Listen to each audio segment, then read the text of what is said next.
Hello guys, we are here at NAIA Terminal 3. Tayo ay bibisita sa bansang Japan.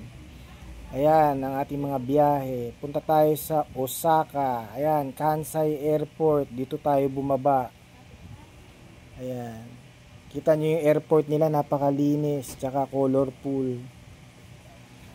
Ayan. See guys, ayan o.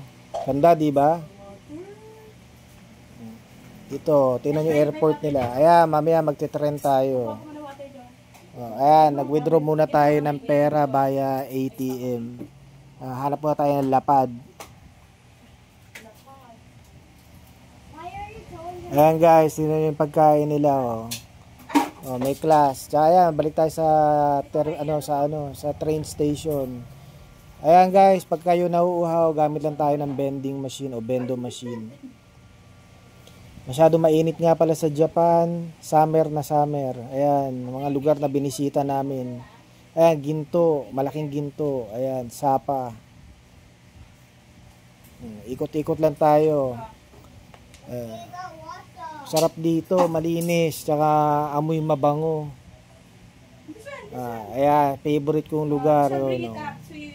Pa-picture tayo dun sa Running Man. Ayan, ikot-ikot lang tayo doon sa kanilang long market. Hindi to mall para tong open mall.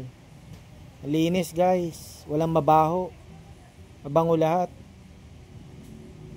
Parang community based yung style nung kanilang mga market dito. Kita nyo. Ayan, nakatayo na naman ako parang estatwa. Daming tao dito guys, sobrang dami. Ayan, yung night out walk namin. Yung mga prutas dito napakamahal. Diyos ko. Ayan, nag-withdraw na naman ng pera. Tapos may pinuntahan kaming building.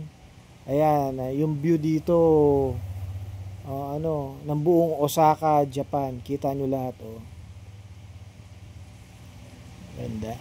May pupuntahan pa kami mamaya. Makita ko sa inyo. Ayan, iba na namang merkado to. Usually dito naman puro mga seafood. Ayan, sarap. Mahaba yung video ko rito pero pinaiklihan ko na lang. Gagawa ko na lang later ng bago.